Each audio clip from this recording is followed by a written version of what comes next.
Hello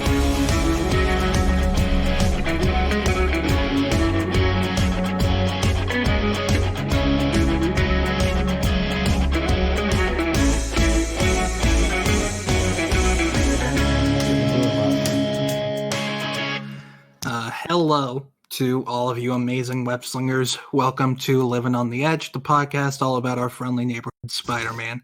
My name is Alec. I'm one of your hosts. You can follow me at @_the_smart_Alec on Twitter. And I'm Brian. I'm the other host. You can follow me at Redo Reviews or BMDRLR on Twitter. If you want to follow our podcast on Twitter, you can go to @LOTE_podcast. If you want to follow On Comics Ground on Twitter, you can go to @OnComicsGround. And if you go to our website, we post daily reviews, news, editorials, and all that jazz. So, Brian, how are you doing today? Doing pretty good. You? Good. I'm doing all right. My birthday was this past Wednesday. I'm officially 22. Taylor Swift would be proud of me. After 21, no birthday is special anymore. It's just a march towards death. So yeah, you don't get anything anymore. Nope. Which, I mean, I've accepted it, but I just miss birthdays where I could get stuff. So, I mean, it's fine, though. It's fine.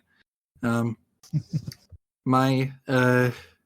18th birthday was pretty nice because I went to Orlando and went to Cheesecake Factory for my birthday dinner. And the next day we went to Universal. And then the day after that, I went to audition for an acting school. And I got accepted, but I couldn't afford it because it was too damn expensive because it was in New York. It's also the school Jacob Batalon graduated from. And like literally right after he graduated, he started filming Spider-Man. So I think I talked about it before on here, but it's like, man, yeah, I could have been a high profile actor, but it's fine. Ugh. But yeah, no, I'm doing pretty. Oh, also, I'm finally done with finals, so yay. I think I have either 2 or 3 semesters, and then that's it. Unless I want to go to grad school because I can't find a job with a theater degree, but it's fine. It's fine. It's fine. Don't worry about it. It's Joe Biden's America now. We're all going to be safe. Yeah, because he believes in science or something. You mean having common sense? Which, I mean, he doesn't really have at times, but it's fine. I mean, it's not actually fine, but no, it's good fucking God, it's a step up from. It is a step up. It's the bare minimum, and also we're finally going to start getting the vaccine soon, thankfully. So, I saw that. Hopefully, by this time next year, COVID will mostly be over. Like over in that, it's not going to control our daily lives anymore. Yeah. Because, I mean, it's still probably going to exist, but exist in the sense that Ebola exists still. Like, it exists. Some people get sick, but not the millions whole world. Not the whole world, yeah. But, yeah, no. So, hopefully... Also, it's just, everybody, wear your masks and get the fucking vaccine if you can, because... This vaccine's, like, more effective than any other vaccine ever. So, like... It's... If you're worried about being microchipped, they already see everything you do through your phone. They don't need to microchip you. Yeah. Like, do you carry around a phone?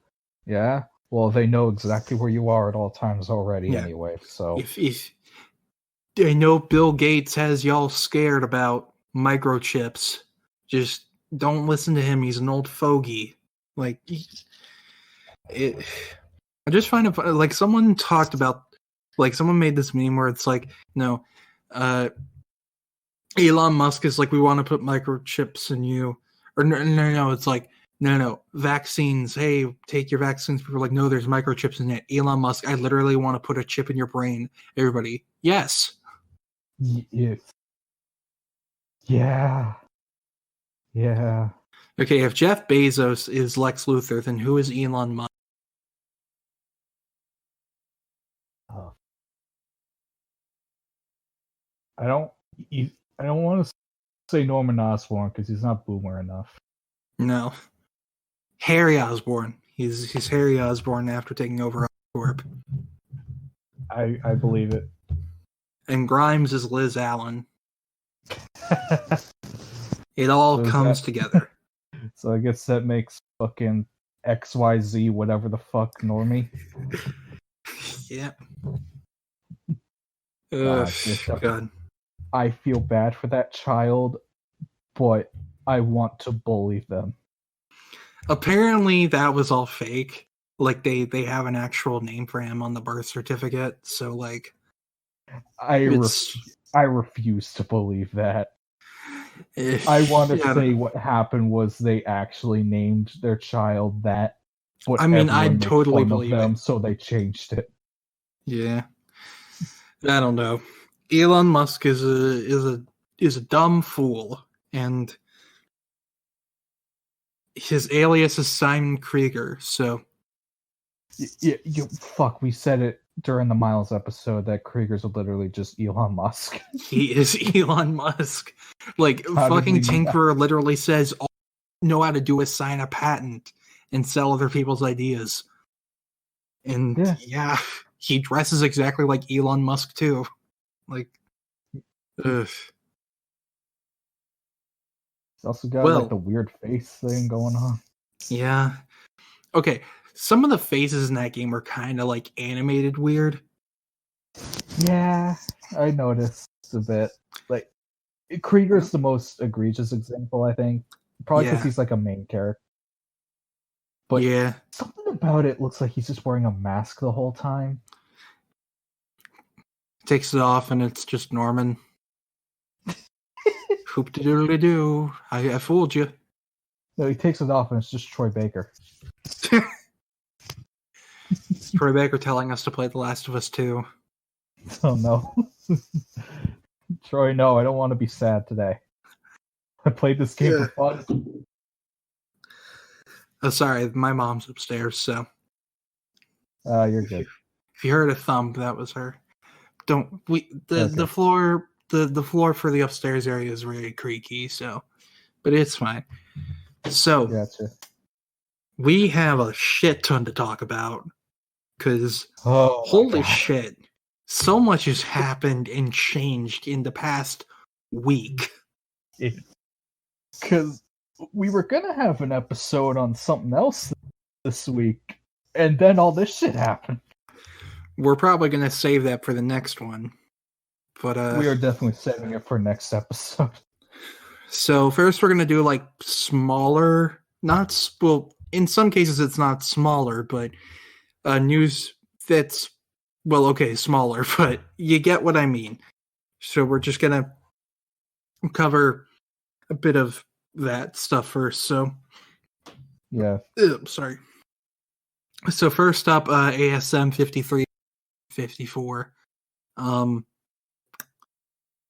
I forgot how to care. Yeah, I remember 54 now. Man, that issue, literally nothing happened. It's just like Harry killed Peter like 7 times, and then it ends. And I didn't really feel anything. I didn't feel anything like the first time he killed him a couple issues ago. No, and it's like, also, you better pray to fucking God you read those tie-ins.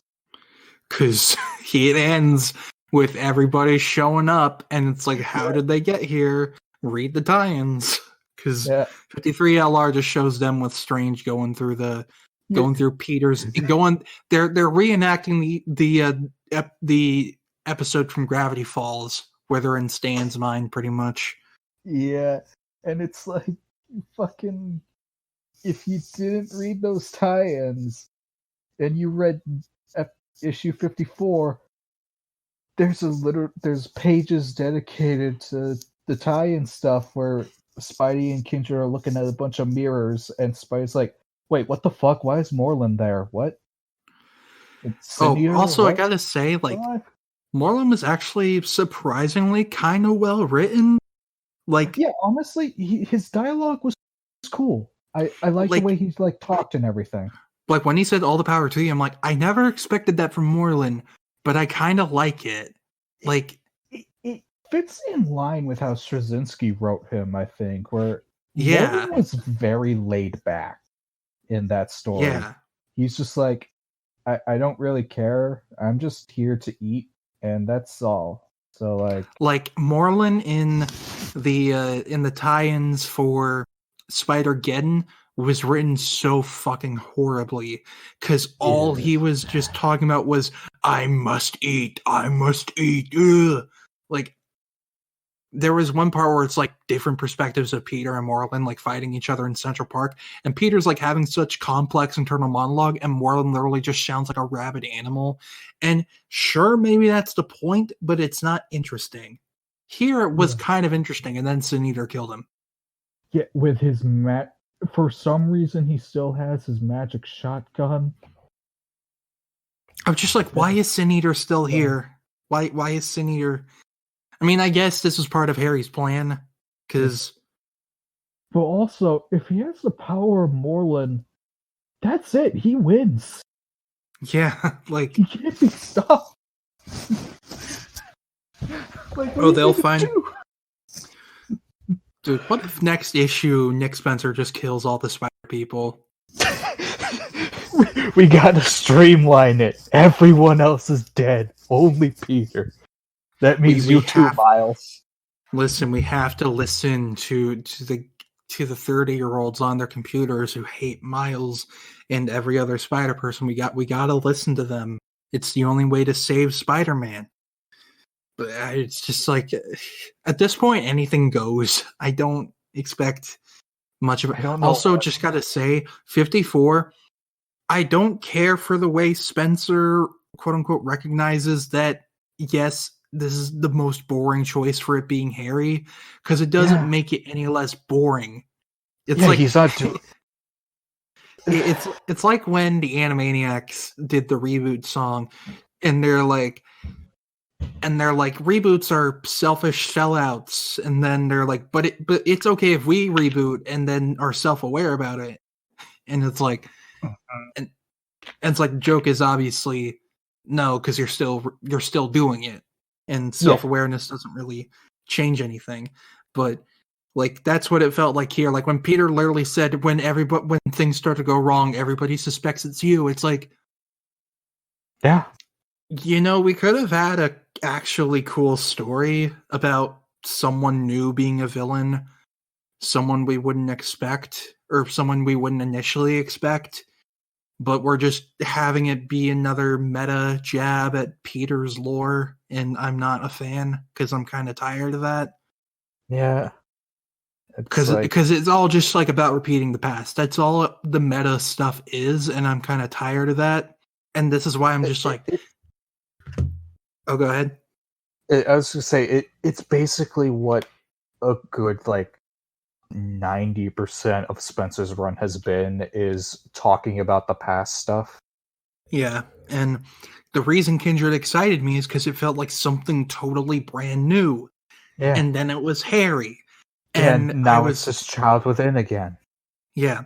And I mean, last issue made me feel kind of on board with it, and then this issue made me not on board with it. Yeah, I'm so back and forth. Because it's like, if you, okay, sure, it's Harry, maybe it's boring, but commit to it being an actual big thing. But then this issue makes it a whole meta thing, and I'm just kind of I don't care. I don't understand why Harry's doing this, because he's saying that he's past the goblin stuff, past his dad. And it's like, okay, but then why are you a bad guy? Also, you're not, because there's 2 entire issues dedicated to you and your daddy issues with the Absolute Carnage tie-ins. Yeah. It's just if you were over your dad, you wouldn't go to him in the mental hospital and have a fucking temper tantrum when he calls you out for it. Yeah. At this point, like this just reiterates to me, like, I really just think Peter needs time off, like, just from Marvel in general. Like, because I would be okay with that. Like, because first of all, Miles is always going to be in his shadow until Peter is eventually retires for a good few years. Like, honestly, I feel like Miles is kind of always going to be stuck there, because even in the Ultimate Universe, when Peter was dead, nonstop everyone was comparing him to Peter. So I don't feel like putting Peter in a bottle will change anything for anyone reading. Yeah, but at the same time, like, I do agree that Peter should go away for a while, though. Yeah, a lot. You do have a really good point, but like a lot of it also just had to do with Bendis. Sorry, Bendis constantly putting him in that box and constantly writing him to compare him to Peter, and it's like, yes, which I feel like kind of broke the Miles for a while. Like, he has gotten significantly better recently. Like, his current run is fantastic. Go read that. Yeah, with kilometers. We gotta do like an yes. I gotta catch up on Morales. I gotta catch up on the run. I will at some point. But we should definitely do an episode covering that. We need to talk about more Miles stuff. We do. Like, we need to just have like a Miles retrospective episode or something. Yeah. But that was Amazing Spider-Man. Also, I want to talk about King in Black real quick. The Venom thing. Right, I forgot about that. That just started. I read that issue. Oh, yeah. God, that was so cool. It is. Okay, so for those who haven't keeping up, Venom got real important in Marvel recently. And he is essentially an Avenger now. He pretty much is. Like, it's so cool. This is what I've wanted for so long. It is. I really hope he never shows up in the current Avengers run because it's terrible. I'm sorry, Jason Aaron. I really don't like your Avengers run. It's bad. Stop. Go back to Thor or something after Donny Cates is done with it. Anyway, King in Black fucking got a symbiote that's coming to Earth to kill everybody, basically. And so the issue is the heroes have been preparing for this for a while now, like ever since Venom Island ended, and which was like I think at the beginning of the year, from what I remember. Yeah, that's right. And so the plan A was, so hey, after Empire, there's a bunch of like alien spaceships orbiting the Earth that are just like all defunct and derelict and shit. Let's just put a bunch of bombs in those to act as like landmines for space. So then the fucking symbiote dragons flying through space. Somehow.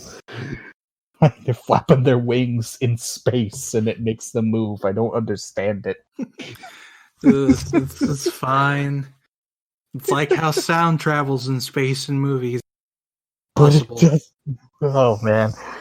But anyway, they all come to Earth. Iron Man pushes the button and the ships blow up and kill about 100 dragons. Doesn't slow them down for even a second. They just keep coming. And then there was a horrifying splash page of all the symbiotes raining down on it. It's like Web of Shadows. That's like, I read this, I'm like, oh, this is like Web of Shadows times like 1,000, like you just said. It's like so good. When it clicked for me, I'm like, oh, okay, I love this run even more now. Because like it's just raining death from the sky, from space. And it's like flooding the Earth too, because everyone's standing on like this symbiote goo. Oh yeah. So plan A didn't work. So plan B, fuck it, we gotta evacuate the planet. So we have a bunch of teams made up of a bunch of lightning and magic heroes because the only thing that hurts Null is lightning and cosmic power. Which, Thor would be ridiculously helpful right now, considering what's going on in the Donny Cates run, where he is a Herald of Galactus, so he has cosmic power and lightning. Is he just stuck somewhere right now? I don't want to say it, but he might be in Fortnite still. Imagine if Thor comes back, he's like, "Oh, hello, I was in Fortnite." He's holding like fucking just holding a pickaxe. It's like, oh wait, shit! And he throws it back and catches and brings his hammer to him. It kills Null and then default dances. Oh no! Which, I mean, that is just so bizarre and weird that, the Marvel characters in Fortnite are actually the 616 characters, like for real, not like 616 inspired, literally 616. Like they literally just popped into this universe. Eddie popped in for a bit there, I guess. So Venom's now in the game. Yeah. When are they gonna put Spider-Man in? Probably when the movie comes out. Probably. But Thor, I don't think he's actually in Fortnite. I think he's busy doing something else with Galactus. But point is, Thor isn't an option, even though he would be extremely helpful. So they just kind of have to live with what they got. And then the X-Men show up, and Professor X says, like, I know I don't have a god of thunder, but how about a goddess? As Storm just fucking rains down lightning on everything. Yeah, I love that. It's awesome. Like, she's the last one standing by the end of the issue, isn't she? I think so, yeah. So, good for her. I do wonder if they're going to do Web of Shadow shit where, like, by a symbiote. Man. I hope so, but Venom Beyond kind of did that, but not as cool. So it's like... Well, now they have a chance to make it cool. That's true. Give them actual symbiote designs instead of just gluing a Venom logo on their chest. Yeah. Because Venom Beyond, I don't dislike it, but parts of it just feel real lazy to me. Yeah. I feel like Scorpion is the biggest offender because they gave him a cool new symbiote Scorpion design, and then it goes away in like 2 panels. Oh god, they got rid of that? Are you kidding me? So what happened is Codex, who is alternate universe Dylan Brock, he gives Gargan a new symbiote that makes him a new Scorpion. It looks awesome, and he sends them to go kill Eddie and Dylan and everyone at the base. And, they fight for a bit, and then Dylan just, like, looks at him, and his symbiote explodes. And that's it. Yeah. Pain. And then he gets the virus armor back, and then Reed blows that up. And now Scorpion is locked up in jail on that other universe. So, Scorpion's just trapped in this other universe without any way of getting home. Poor Mac. He didn't ask for any of this. To be fair, he kind of deserves it, considering he ate all those people. I mean, true. When he was Venom. He used the symbiote as an excuse to become a cannibal. But yeah. He deserves it, but also, Scorpion's cool. Why you do this to me? Yeah, he'll probably be back in, like, 2 issues. By the time but after this event's over, I'm sure he'll be back. Same goes for Carnage. But yeah, like Noel was saying the whole time he wants Brock, and then like Eddie tried to hijack into the hive, and it didn't. Yeah, he tried to use Carnage's like throne thing to try to get control of some of the dragons, but all he could really do was like know what's gonna happen, and which is when everybody could run. Yeah, when fucking symbiote celestials fall from the sky. God, that was fucking... It's like, when that happens, you're done. Goodbye. Oh, and then Sentry came in, and Noel just fucking sniped him. Yeah, so the whole time the Avengers are going on about their big gun coming in from space, and I thought it was going to be the Silver Surfer. Because I thought it was going to be Thor. I thought at first, but then they said, Thor's busy. He's doing his own thing right now, so he's not an option. So my immediate thought was Silver Surfer because Donny Cates wrote Silver Surfer Black, in which Surfer went back in time to like the beginning of the Marvel Universe, and he fought Null for a bit. So it's like I fully expected Surfer to swoop in and like fucking tackle Null with like cosmic power or something. Yeah. But no, we got Sentry, who apparently I looked into this. Donny Cates and Ryan Stegman kind of fucked up with Sentry because I think it was in like a Annihilation Scourge or something. Sentry and the Void merged together. Like they're now one person. Oh. And they have a new design that Stegman did not draw. So, and no one told either Cates or Stegman in the editorial department that Sentry's different now. So by the time the issue was already written and illustrated and everything, they couldn't change it. So maybe it was a fake Sentry. Considering what happens, I don't think it was. But anyway, so Sentry swoops in, flies through the head of one of the Celestials, grabs Null and flies him up into space because he's gonna do the thing he did to Carnage back in like a couple of years ago, where he just grabbed Carnage, flew him into space, and ripped him in half and just threw him back down. Mm-hmm. Which, how that didn't kill Carnage, I will never know.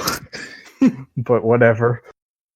But anyway, he's about to do that, and Null's like, so I know you, Sentry, because you did this whole thing to Carnage, so I'm just going to do that to you. So he just grabs Sentry and rips him in half, and rips the Void from him and absorbs it. And it's like, that's it. That's the end of the world. Because after he does that, he then completely envelops the planet in like a giant veil of symbiote goo. Oh god, yeah. It's like no more stars, no more light. As he just... And that's when, he looks over and he sees Storm still fighting off the dragon, so he's like, oh, hello, little light, as he just creates a giant symbiote hand that just catches her, as everyone else is just drowning. And like Eddie tries to do this big sacrificial thing. And yeah, then where he wants to buy the hero's time. And then Noel's like, oh, your name is Brock. I'm not looking for you. Yeah, I'm looking for your kid. Yeah, because Dylan is half symbiote, pretty much. Yeah, so yeah, and he's like, I will take your symbiote, though. Yoink. And just throws him off the building. Yeah. And then that's how it ends, pretty much. Yeah. And the next issue of Venom picks up right after that, where Eddie's still falling. He falls for the entire issue. I don't know how tall that building was, but it's like in Spy Kids. It's like in Spy Kids. How long have we been falling?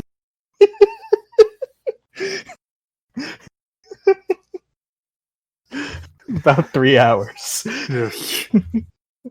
But yeah, so he throws them off, and we get kind of like a flashback to remember Rex Strickland from the beginning of the run, like the army guy.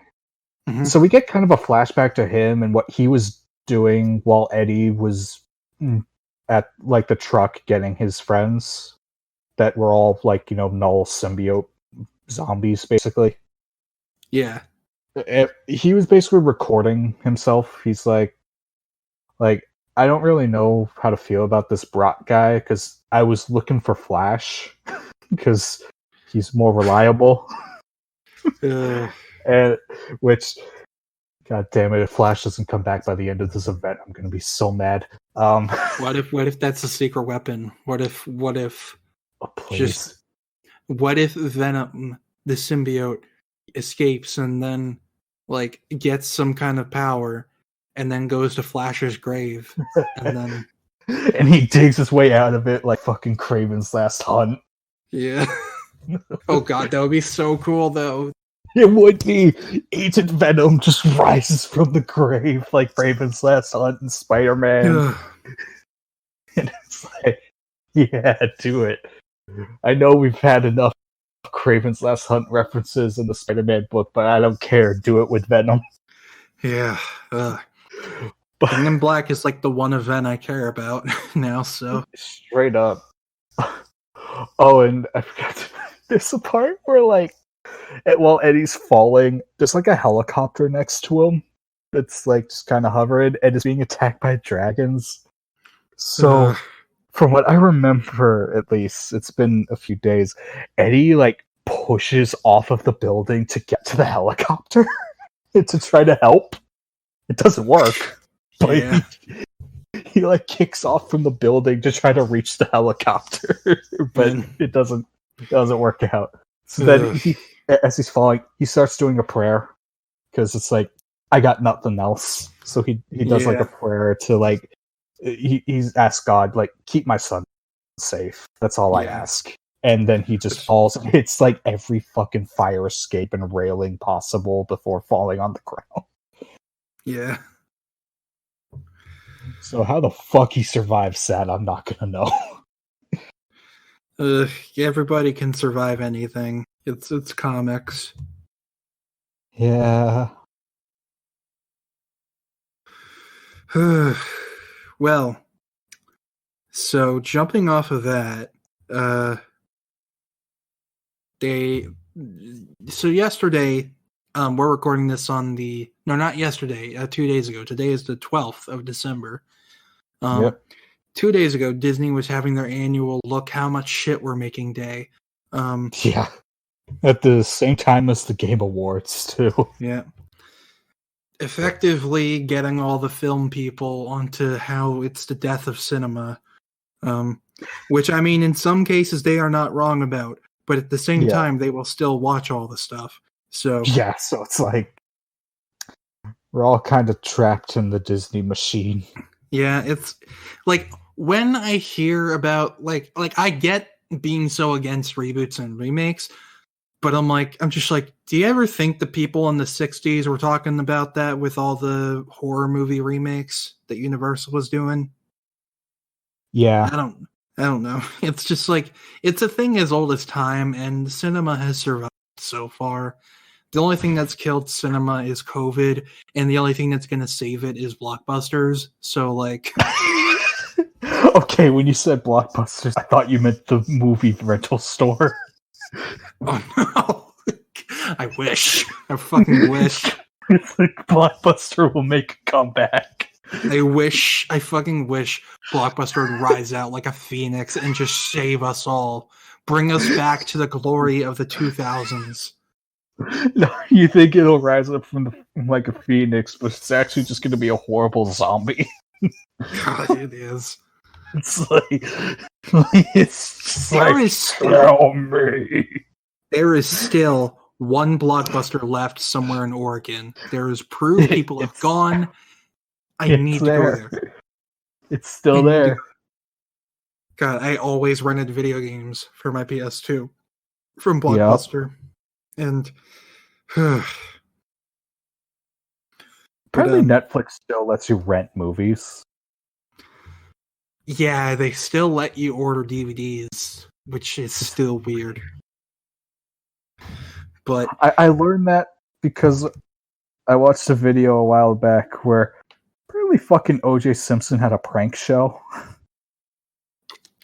Oh. It was very bad. It was very, very bad. And no one watched it. Every time I think of O.J. Simpson, I just think of, hey, it's yours truly. Oh, no. God. But anyway, yeah, no, that's the ironic thing to me. It's like, it's weird how I'm not going to be the corporate defender, because fuck capitalism. But it's like, I don't know, when people say blockbusters are like going to be the death of cinema, it's like, what movies are people going to see again that are making theaters all the money? I don't know. Yeah, it's literally the only thing keeping cinema alive right now. Yeah, and like the only thing that will bring people back to movie theaters is big blockbusters with big crowds where everybody's having a good time. A fucking like auteur indie movie made by fucking Noah Baumbach isn't going to do that. That's no disrespect to Noah Baumbach. I like no disrespect to any auteur directors at all whatsoever, because those movies are important and are many times masterpieces. But like, I'm just saying, people aren't going in droves to see those. They're going in droves to see their Endgames and their Wonder Womanses and yeah, the Spider-Mans, the Spodermans. Yeah. Warner Brothers is in another shithole right now because they made a decision that for consumers is pretty good. Yeah. But they forgot to tell everybody about it. They forgot to tell all the studios and that's what fucks me directors. Up the most. It was Legendary, right? Like that studio. Yeah. They got the email that Warner Bros. Was going to do this literally half an hour before it went public. Yep. And a bunch of actors. They had no notice about this whatsoever before. Christopher Nolan's going off while at the same time dodging this with Tenet. Man, I have never seen Tenet. I have no interest in seeing Tenet. Did it do bad at the theater? Actually, it did pretty bad, yeah. Just because, obviously it would, because it's a pandemic and Nolan just doesn't fucking understand. Look, I do not hate Christopher Nolan at all whatsoever, because I totally get where he's coming from, and in some sense with the whole HBO Max thing, he's totally right. But at the same time, he's not understanding that he had a hand in this. Because he twisted the arms of people. I just looked it up. Fucking as of December 6th, 2020, Tenet has grossed $57.6 million in the US and Canada and $302 million across in other territories for a worldwide total of $359.9 million. Oh, that's less than I thought. That's nothing. And the budget for the movie was $205 million, so it's not a flop, but that's way too low for a Christopher Nolan movie. And again, that's worldwide too. Like in the US, it didn't even make $100 million. Yeah, it didn't even make 60. Nope, and. It's just okay. Sorry that this is the whole Warner Brothers section of this podcast. A lot has happened since we last recorded, so we're just talking a bit before the actual news stuff. But Nolan's got to kind of get his head out of his own ass and just kind of recognize that this is not good for directors, and Warner Brothers fucked up big time with letting everybody know about this. But at the same time, he twisted the arms of studios, of theater chains to get this thing released. He hyped this up as the thing that was going to save movie theaters, and that people will be coming in droves, and then that didn't happen because again, we are in a pandemic. Don't understand why he doesn't understand that and couldn't just swallow his pride and delay the movie. Same with Warner Brothers too, because they obviously had a hand in that too. But if anyone wants to send hate mail to me, go ahead. @ @_the smart Alec. Sorry that I bashed the millionaire director for making a dumb decision, but now I'm gonna defend John Watts. So I was waiting for that. Yeah. No, look, we're all hypocritical, so it's fine. Oh yeah, but at least John Watts hasn't. Yeah, at least John Watts hasn't done that. But okay, anyway, least his movie's not coming out for another year. Yeah, but okay. So, with that being said, again, Disney 2 days ago had their annual remake shit day. Star Wars had a shit ton of announcements. Yeah, they announced an Ahsoka series, proving that they really fucking lowballed Ashley. Yeah, I was gonna say, man, there was one thing from that announcement that under normal circumstances, I would be ridiculously excited for. Unfortunately, I despise everything now. Yeah. And I swear to God, if Cara Dune is the main character of Rangers of the New Republic. Anyway, I didn't even think of that. God. So they announced that Hayden Christensen is coming back. Thank God for the Obi-Wan show. I cannot wait to see that man act. God, I literally said something I haven't seen. On Twitter, I said, like, the minute he says a well-written line with the correct inflection, I'm going to cry tears of joy because it's what he deserves. But yeah, no, I'm excited for that. And people are like, when would Obi-Wan and Anakin have met between them? Like, I mean, when they met in A New Hope, Obi-Wan said we meet again. No, Vader said we meet again at last. And it's not like Obi-Wan was terribly shocked about seeing his friend again for the first time in 19 years. My guess is, admittedly, this has kind of been going off of my pitch of what the Obi-Wan series should be, is that Obi-Wan, he's been stuck on Tatooine for like 10 years, and he's like losing his faith in like the Jedi and the Force and everything, because he can't talk to Qui-Gon yet. He's not there. Like, he's not good enough with the Force yet. And it's all he's been trying to do, so he's kind of losing it a bit. And he goes on like a Force Vision quest kind of thing. And along that way is where he kind of, like, through the Force learns that Anakin Vader is still alive. And like he encounters a Vader, but probably not like Vader, like the actual dude. Yeah. And I mean, if they do that, I won't be too terribly caring about it, quote unquote, messing with continuity, because I mean, I'd like to see a battle between Vader and Obi-Wan when they're still mobile. But instead of just tap tap tap tap. Yeah. But yeah, no, I'm still very excited for that series. That's like the one Star Wars thing I'm super excited about. And Patty Jenkins is doing the next Star Wars movie, which is pretty cool. That's Rogue Squadron. Yeah, which I never thought that those guys would ever get a movie. We get a Force Unleashed movie next. God no. Oh no. I don't think I will accept it if Sam Witwer plays Starkiller. I don't think Galen Merrick is a bad character. I just think he's too overpowered. Yeah, I think he's okay. Like, I don't dislike him. He's just kind of... Sam Witwer made him super likable and cool. If the best way to take a Star Wars character that no one likes or didn't really have much like going for them in terms of like personality or anything, just give him the Sam Witwer. To perform.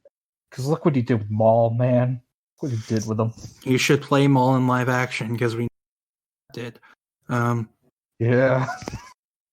What his own kid said he did. Anyway. Man. Yeah, we're not going to get into that. No, this is not a Star Wars podcast. Yeah. But yeah, no, I'm marginally excited about Star Wars stuff. A lot of people are like, there's too much, and yeah, I'm not a big fan of, the transphobe getting her own show. And basically them just lowballing Ashley so fucking hard out of this. I don't. Anyway, okay. So moving on from that, Kevin Feige had his day in the sun finally after a full year. Yeah. So I think it has been like over a year since Marvel has done anything like this. Yeah. But what we saw was really cool. I liked the trailers for WandaVision. Yeah. And What If. I was surprised about Loki. I thought I wouldn't give a shit about Loki. And then that trailer made me so like hyped. Because originally I was like, this show's just going to be for the stans who were sad that he died. And I'm like, I'm not really a fan of the idea of erasing all of his character development that he had over the past 8 years. But then I saw the trailer and I was like, okay, I'm kind of excited. Yeah, my favorite part of the trailer is the reveal that in the MCU, Loki was DB Cooper. Yeah, that was so fucking cool. For those who don't know, there, like years and years ago, there is a man who has been given the name DB Cooper who is famous for stealing a briefcase of money on an airplane, jumping out of the airplane, and never being seen or heard from ever again. Yep. And fucking in the Loki trailer, Tom Hiddleston looks exactly fucking like him in one scene, and he jumps out of a plane and gets taken by the Bifrost with the money. And it's like, so that's how it happened. Yeah. Oh, also the ending with President Loki, I thought was really. It feels like. Here's the thing. So they also announced like with these shows, it feels so much more like comics, and I think that's so cool. Like, because they have their own thing. There you go. No, go ahead. No. You were talking. I was okay. I was saying like because they announced shows for Armor Wars and Secret Invasion, which like instead of being like an Avengers movie or like a solo character having a big storyline just put in their solo movie, it's like it's its own series. It's its own event series, which and finally fucking vindication for Don Cheadle. Finally, God, after fucking 10 years.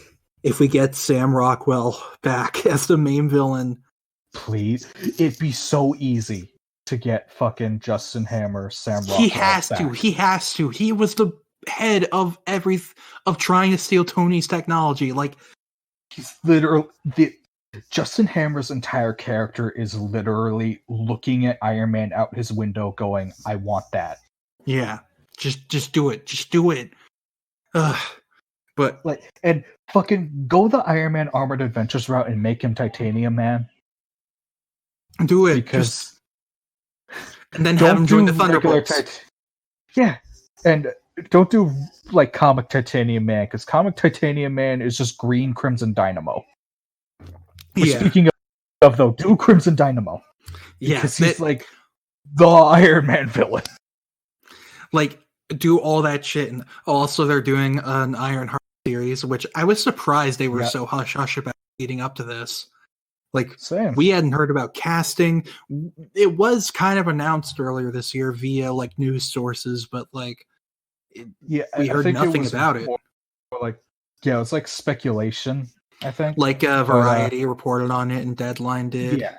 Yeah, so it's like, usually when either of those two report on this stuff, it's not necessarily confirmed, but like a good 90% chance.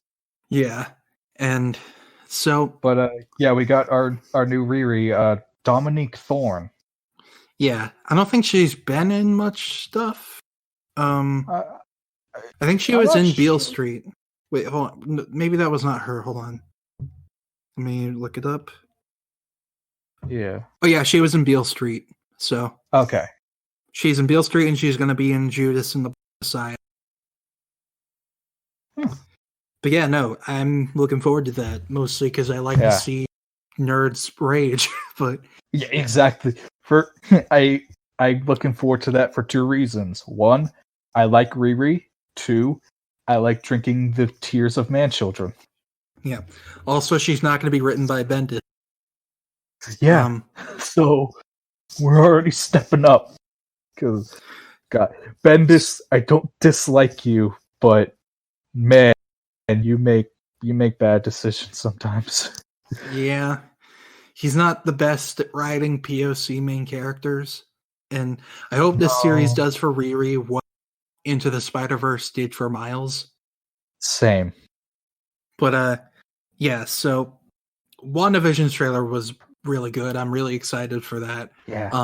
I like the parts where, like, the video was glitching. Yeah, like, I love that shit. It's like the simulation is breaking and Wanda's, like, holding it together. Yeah. So basically, they finally well, we already knew that she was going to be in Strange Multiverse of Madness, but they also finally revealed officially that Sam Raimi is directing, which, God, that's so good to say. that's so nice to say. It still doesn't feel real. Yeah, and look, I have all the love and respect for Scott Derrickson. I think he's a great director, but I think Sam Raimi's kind of an upgrade. Yeah, like, Scott Derrickson, you're great. Sam Raimi is Sam Raimi. Yeah, that's he can do horror and comedy so well together, and that's why I think like Marvel chose him, because they're like, you can get the family friendly stuff in that we're obligated by Disney to put in, and you can do horror very well. So yeah, get the Evil Dead guy. Yeah, he makes your funny horror movies. Yeah.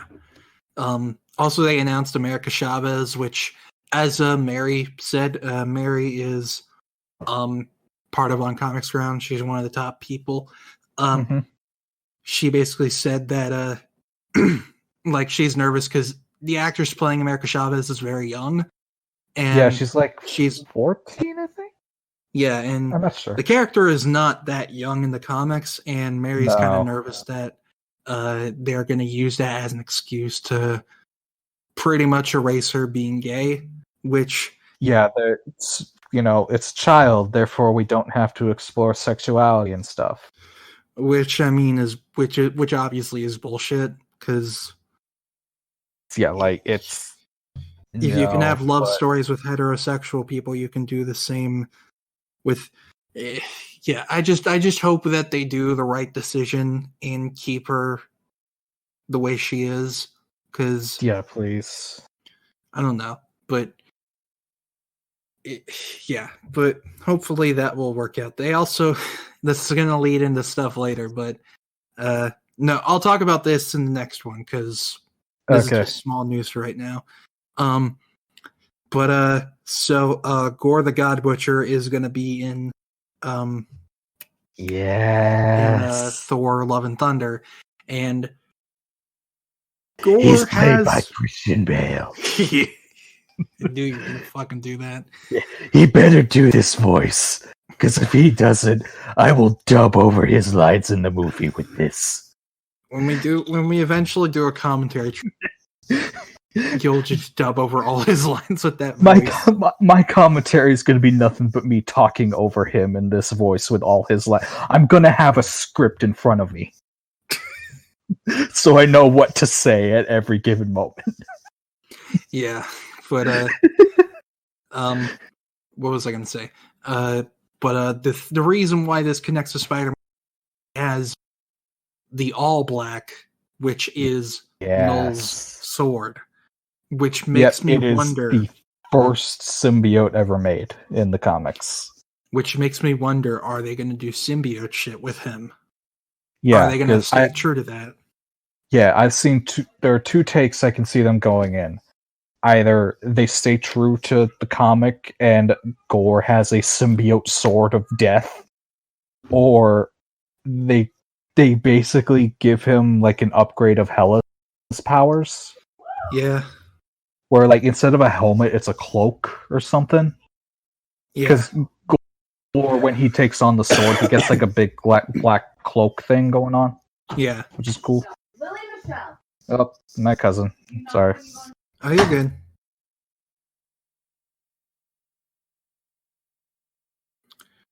Okay, sorry. They opened the door for good. a second and then were yelled at. So No, you're good. But yeah, like I personally hope that they stay true and just make it a symbiote for two reasons. One, that's fucking cool.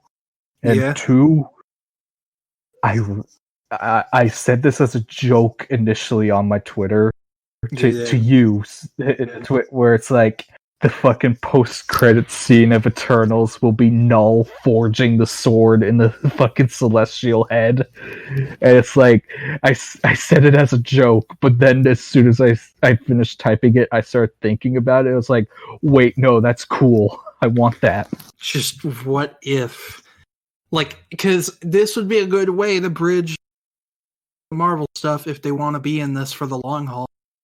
So, like, yeah, just do it. Just do it. Do the thing and do it very goodly. Yeah. Do the stealth very goodly. Sorry, that's a new joke with our D&D group. Yeah. You're never gonna live that down, by the way. No, I will never, and that's fine because I think it's funny too. But yeah, no. So that's happening, and then finally they announced that we're finally getting the Fantastic Four. Yep. And this just fills me with so much power. And this is how you feel towards Sin's past whenever it's referenced. Yeah. They announced. Oh. Yes, I do. They announced that our God and Savior Jonathan Watts is directing the movie. By the way, I'm joking about that part, but I actually look.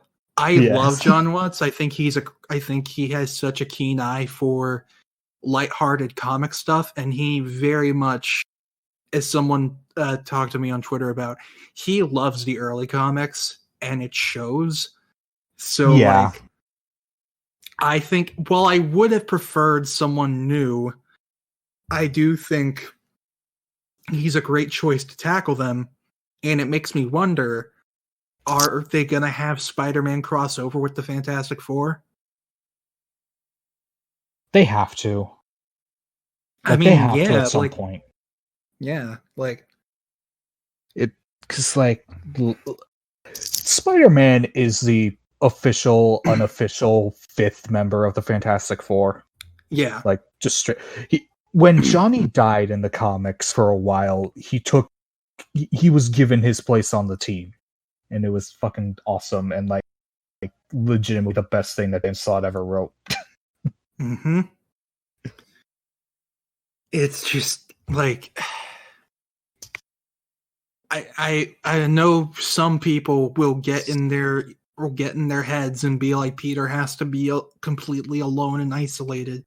I don't care. I want to see him and Johnny be best bros and kind of unofficial boyfriends, but that's fine. Anyway. Yeah, I fucking blanked. So, well, I will continue off with the John Watts thing to say, like, I would have definitely preferred someone new, and I definitely understand people's concerns, like, especially, like, we got friends who are genuinely concerned about John Watts. Yeah, 100%. Fantastic Four, and their concerns are 100% valid because fucking first up, Spider-Man he's fucking Jewish. Like, Peter Parker is 100% Jewish. I'm sick and tired of people pretending. Some people saying that he's Christian, Protestant, or atheist. It's like, no, he's fucking Jewish. Like, stop. It's right there. Like, there's literally a fucking mountain of evidence saying no, he's Jewish. And the one piece of evidence that says he's not is a single note that says no. And who fucking cares about that? Like, yeah. And so anyway, the reason I bring that up is because the MCU movies in particular really don't acknowledge that whatsoever. And it sucks.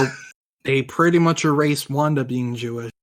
And not even pretty much. They totally you don't have characters working with Nazis and then say they're Jewish. And also have crosses in her room in Civil War. Yeah, no, fucking that's yeah, disgusting. No, the Russos fucked up with that. The Russos fucked up with that. Like that no. Yeah, no. The Russos, Whedon, Feige, it's all fucked. They fucked up with Wanda. And then the whole Moon Knight thing, because strangely enough, they did not announce that Oscar Isaac is gonna be Moon Knight, even though every source said he is. Yeah. So I wonder if they saw the some of the backlash and were like, maybe we should recast him. I hope they see some backlash for another project that I could talk about, but God, we'd be here all day if we talked about that. It's Marvel. Yeah. So, pretty much, it's just like that's all valid. One of the reasons I'm just excited for John Watts is because he makes elitists mad for some reason. He really does. And I don't know why. Spider-Man Twitter wants to see him as their Rian Johnson. And first of all, what? First, it's already stupid in the Star Wars fandom because Rian Johnson's probably a totally fine individual who just wanted to make a cool movie, and like John Watts is the same person, just a totally cool guy who wants to make a good movie. And also, like I talked about, Spider-Man Twitter just wants to like rewrite reality and make Far From Home out to be this super divisive movie, which it isn't. Like, yeah, like among Spider-Man fans, it kind of is, yeah, but amongst like just regular moviegoers, not really. No, it's like the highest rated Spider-Man movie aside from Spider-Verse. Like on it's like Rotten Tomatoes and stuff. Like it, and I mean, I'm not talking about like the critic score, even though that is high too, and that's just like audience score the audience, that's very high too. So it's like, I don't know, like it's not saying, and people like took when I said that as me saying you can't dislike it, which obviously I am not saying because that's a dumb straw man. I'm saying you gotta realize that the majority of people at least like this movie. Y'all are not.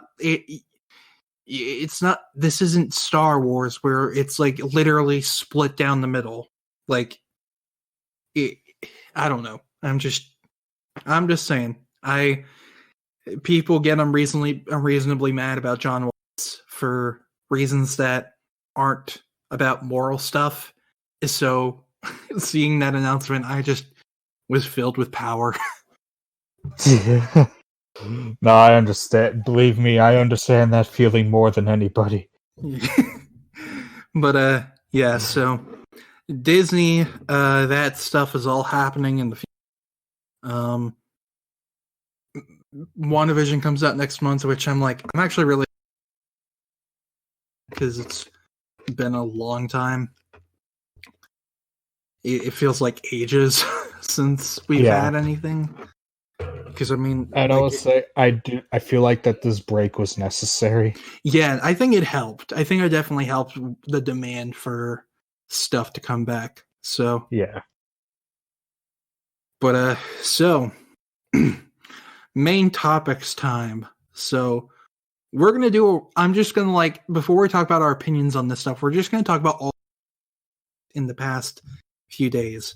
So first, on Tuesday, December 8th, it was reported that Alfred Molina is returning as Doc Ock in Spider-Man 3.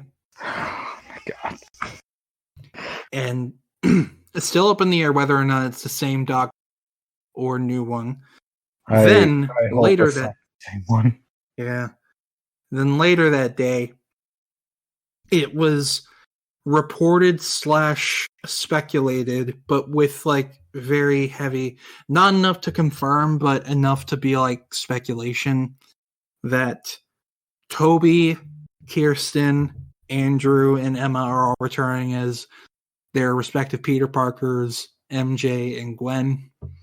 And then the day after that, on my birthday, while I was doing my Japanese final, like the good little weeaboo I am,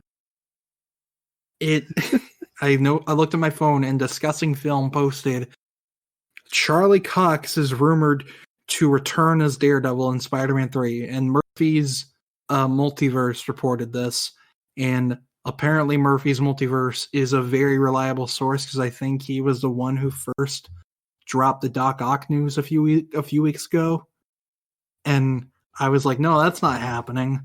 And then it was confirmed by Variety and Deadline, and then Feige said yesterday at the thing that Doctor Strange is going to connect to Spider-Man 3.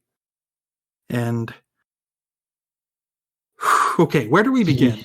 Where do we begin with all this? Okay. Where do you want to start? Okay. Let's start with the multiverse thing because I think that's kind of the big one. So,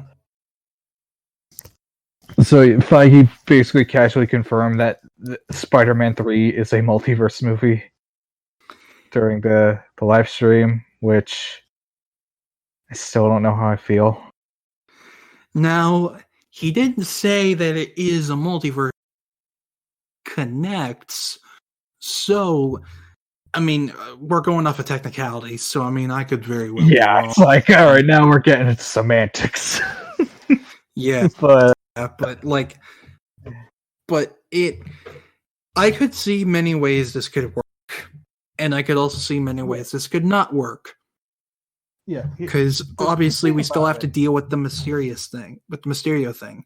But go ahead, sorry. Yeah, like my thing is, could the multiverse, like Spider-Verse thing work?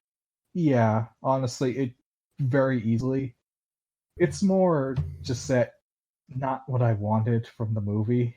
Yeah, and so it's like I don't know how I feel. Yeah, it's just like because they still have to deal with the stuff at the end of Far From Home. Like, you can't just shirk that and then make it. I don't know how we'll go from that to Spider-Verse. And now I had a theory that I think could hold some weight, but we'll see. Well, it probably doesn't hold any weight anymore because Feige did say it's going to connect to Spider-Man. But my theory was that this is all just fake shit that Marvel is peddling. Yeah. To play up the fake news stuff that the whole thing with Mysterio was about. Deep in my heart, I still want that to be true somehow. But I know it probably isn't. Maybe, but we could definitely see. We're still supposed to get some kind of teaser for the movie before the end of the year. Like, Sony said that in this month we would get something.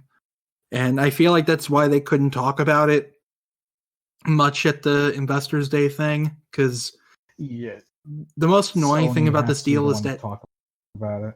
Yeah, Sony has to be the one to announce it, and that's kind of stupid because I like hearing from Feige because he's very charismatic. Yeah. Feige is just a very charismatic person, unlike every speaker at the Disney thing, who all had the charisma of a. I mentioned Avia Rad. I mentioned Avia Rad, and I just remembered that he's working on the Metal Gear Solid movie. Oh no! Which means we are one step closer to Metal Gear Spider. Oh! It just hit with me. I thought. Oh, Avia Rad. Oh, we are knowing him much closer. Knowing him, he will try to make that happen. Like, you can tell me I'm wrong, but he will. what's gonna happen is Liquid's gonna be explaining the fucking cloning process, and he'll to the Snake, and he's gonna fucking say that to accelerate our growth, they gave us symbiotes, so we're half symbiote clone people now. By the way, Oscar Isaac's playing Snake, which is pretty cool. Yeah, I hope he plays Liquid as well, because they're supposed to be identical. They need to give him the British accent. It's just like, it's when people also like cast different people to play like Ben and Kane. It's like they're all the same person, you know that, right? Yeah. Like, well, not the same person, but they're all genetically, literally, they're identical. The same. Yeah, they look like exactly the same. So it's like if you have Clone Saga, you have to have Tom Holland play. Like, that's how that works. Yeah, like I could see Kane be played by a different actor because he's different enough that it could work. But Ben is literally just Peter with blonde hair.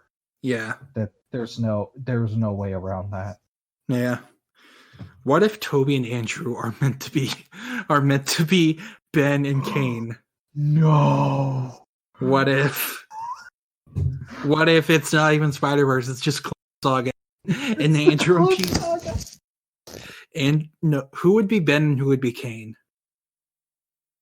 Toby would be Ben, Andrew would be Kane. Yeah, I can see that. That would be. No, what'll happen is fucking Andrew Spider-Man like walks into frame, and then he starts like melting, and fucking Harry just shows up out of nowhere and says, "You're a fraud, Spider-Man," because he's literally a fraud. Oh, God. There's rumors on the set. There are rumors that he's also in talks to come back. That's right. I forgot about that. And apparently, I don't know if this is real or if it was just people, but I think I saw something about like they're asking Willem Dafoe to come back too, and like, okay, slow down, please. It's like, okay, this could all just be Peter seeing a trip through the multiverse at the end of the movie.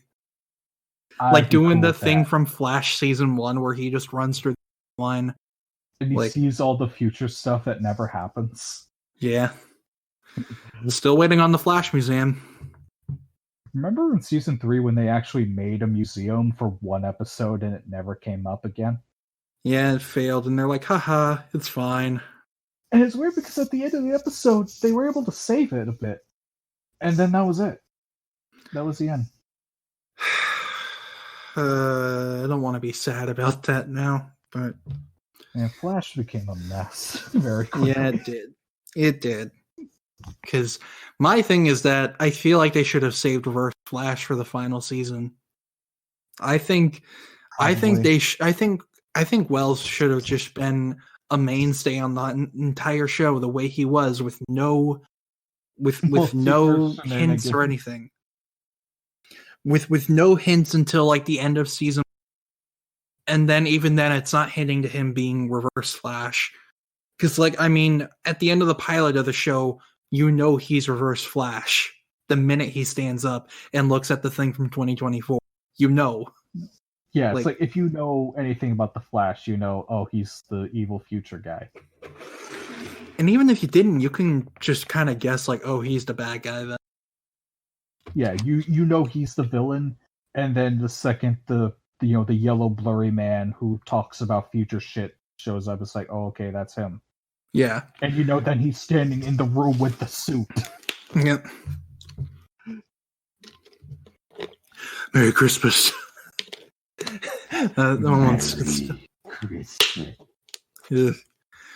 Thawne just has cool though. I love Zoom was my favorite villain because anytime he showed up, you were fucking terrified. Like, anytime. The thing I loved most about season 2 is that it was always like, if Zoom was coming, you have to hide, and it makes you too. Yeah, like, it made me feel like a kid. Yeah, exactly, and it's like, that's awesome. And like, is he nothing like the comic version? Yeah, but he's still he's still just really cool to me. As also, oh, go ahead. I feel like he's a more like opposite Barry than Eobard was. Yeah. Which, like, I honestly, like, I thought that when we get to the point where it's like, oh, it's just Teddy Sears now, I thought it wasn't gonna. But Teddy Sears was fan-fucking-tastic. Like, he was so messed up. He was so villainous and just horrifying. Like, oh god, he was. It still pains me that we got that tease of Earth One Eobard, not Eobard, Hunter, and that never came back. Yeah, and meanwhile, Black Flash is somewhere. No, he's dead. Remember, he's still dead because Killer Frost. So there's like the one thing that can kill Black Flash, cold. And I'm like, I can't believe that's a real line. And also, that makes no fucking sense. Shut up. It doesn't. It doesn't. At least Legends Season 2 used him good. Yeah. Which I felt like that was awesome when he just showed up in the field and Eobard shits his pants. Yeah. God, I still want Matt Letcher because I love Tom Cavanaugh, but I want the real Eobard more. Can we get him for the movie? Please. If we can't no. Star. No. We have to cast more former Batmen. Oh, that's true. But this is a Flash movie. No. It's into the DC verse. We gotta get Val Kilmer back. Is Val Kilmer even doing anything anymore? I don't even know. I'm gonna look at his IMDb. What was his last movie? Walker Sloan in Spider-Man: Edge of Time. He did actually play that guy in Edge of Time. That's right. I forgot about that. Okay, he has been in stuff. I see. Okay. But I don't... okay. He has been in things. Good to know. And for some reason, I thought he retired like over a decade ago. Honestly, same. I thought he was done, but I guess not. But okay, we gotta. So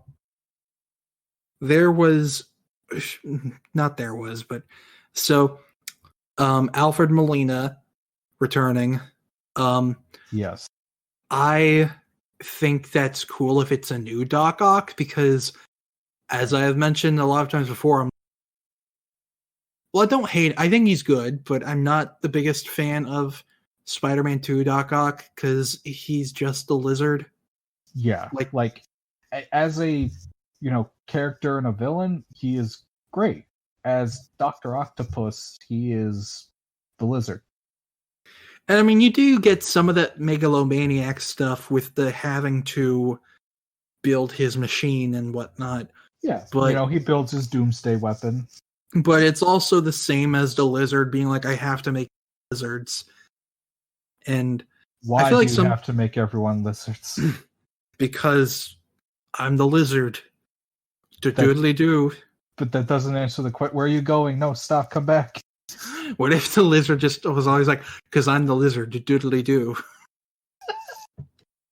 That's just his new catchphrase. Because his character keeps getting rinsed and repeat all the time, so... Fuck it, give him something new. Straight up, though, the Lizard in the comics needs to just go away. Yeah, there's nothing special about him anymore. There's literally nothing you can do with him anymore. The one thing they did was say that Connors was in control the whole time, and that was cool, and then they retconned that. Yeah, and then they did Shed, where Connors basically retreats into his mind, and the Lizard has full control forever now, which, that could have been kind of interesting. And he ate his own son. Yeah.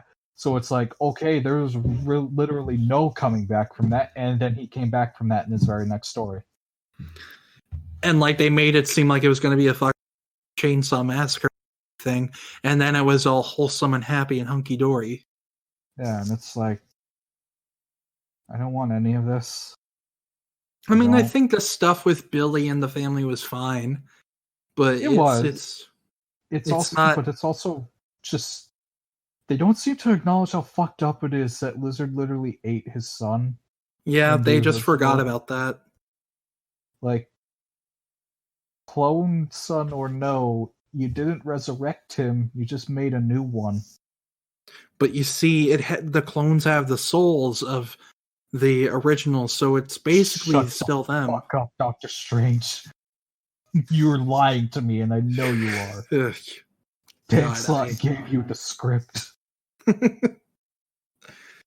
But yeah, no, I would love to see a new take on Doc Ock with Alfred Molina, because I think he's great, and yes, I'd love to see him wear the classic suit, because his suit in the movie was awful. It was literally a trench coat. We got to see his boobs. We did. We make fun of the CW for this stuff, and they did it for him, but it's fine. He was the blueprint. Yeah. But I'd like to see him in the classic suit. If it's Raimi Doc Ock, though, the only way it can work is if he's pulled out at some point during the events of the movie, because it doesn't end with him disappearing. It ends with him fucking drowning. Not even drowning. He's already dead by the end. He's falling to the sun. You know what would be a great way to piss every single person off ever? How? If the big sun machine wasn't a big sun machine, it was a portal to another universe. I knew you were going to say that. So instead of being a reactor, it literally just sucks everything into the MCU. So it's just the one person with the splint in the leg just fucking being dragged, just gets dragged into 2023. Yeah.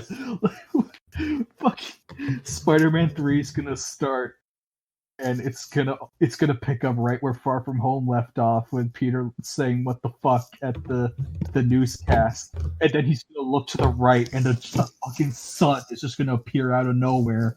A bunch of metal shit's gonna fall out of it, and then you just hear Alfred Molina screaming as he falls down. No, he's just gargling on water.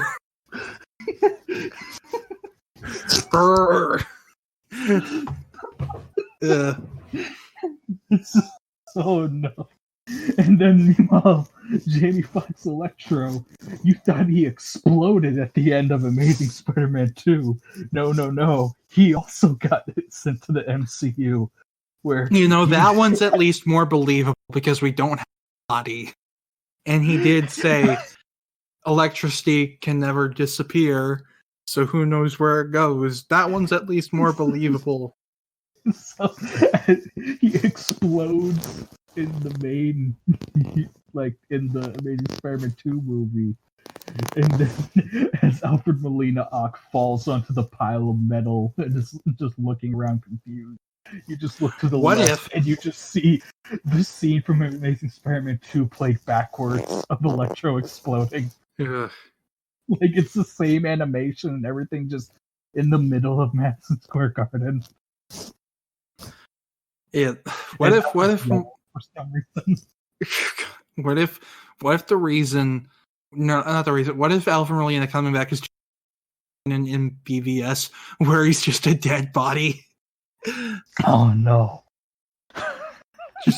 He just flops into the MCU in front of Madison Square Garden. Not Garden. They renamed it after Matt Gargan bought it, but damn, he got rich quick.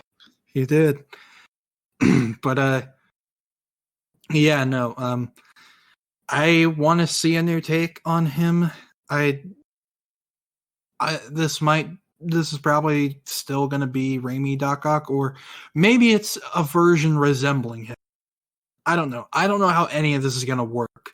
And this is why all this stuff to me feels fake. That's why it feels like none of this is real. But there is one thing I hope is real, which is Charlie Cox returning as Daredevil. Yeah. Now, like we said earlier, the guy who broke this news, he broke the Doc Ock news a while back, and now that got confirmed, and he's usually right most of the time. So, yeah. I will tolerate all this stuff if it means we get Charlie back and have him in the MCU. That is fair. Because, look, I've wanted this for so long. I've wanted Spidey and Daredevil on screen together for ages. And when I was younger, when the show was on Netflix, I was like theorizing, okay, maybe in one episode Peter Parker's going to be in it. Maybe in season 2, because it comes out before Civil War, maybe he's going to be Peter's lawyer in the case against Ben's killer. Like, because I thought that stuff would be so interconnected, and then it wasn't. Yeah, exactly. Like, you were in the thought process of back when we were all naive and stupid and thought that the shows mattered to the movies and vice versa. But no, they do not. They never did. Hey, is something rubbing against your microphone? It sounds like fabric is rubbing. Hang on, it might be my pillow or something. Let me. Oh, you're good. You're good. Yeah, let me sit up. Sorry. No, you're good. Trust me, I'm glad you caught that. I just don't want the listeners to be like, "Stop rubbing against your shirt" or something. I don't yeah. But yeah, anyway, that was back when we were all naive and stupid and thought the shows matter to the movies and vice versa, when in reality they never did. Sorry, my mom's in the kitchen. I'm filming it. I'm recording in the living room right now. You're good.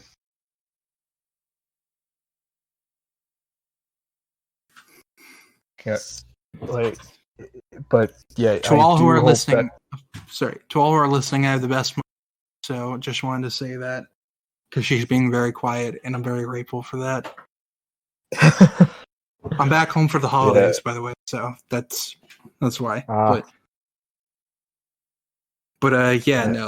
It's like I mean, stuff was connected for a while. Like, literally, an episode of Agents of S.H.I.E.L.D. led directly into Age of Ultron. They had Sif on an episode in season 1, didn't they? They might have. They had Sam Jackson in 2 episodes. And that's where all the budget went. It did. Yep. It's like they were all about the connectedness for the first 2 seasons of that, and then Jeff Lowe was like, "You sure about that?" And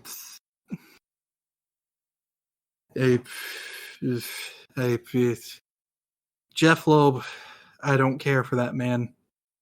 I don't care how good Long Halloween was. I don't care for that man. Yeah, no, fuck Jeff Lowe. Yeah. Which, by the way, the mystery of Long Halloween and I don't feel like enough people talk about that. What's up? The mystery in Long Halloween about just kind of fell apart in the last issue. I gotta fight you on that one. It did. Come on, it did. No, I liked it. It first it's Falcone's son, which I'm like, okay, sure, yeah, cool. Then they're like, oh, Harvey was another holiday. I'm like, okay, I accept that. The son just faked it because he wanted to be special. Okay, so he faked it then. Yeah, the son faked being holiday because he wanted attention. Okay, now it makes sense. So, yeah.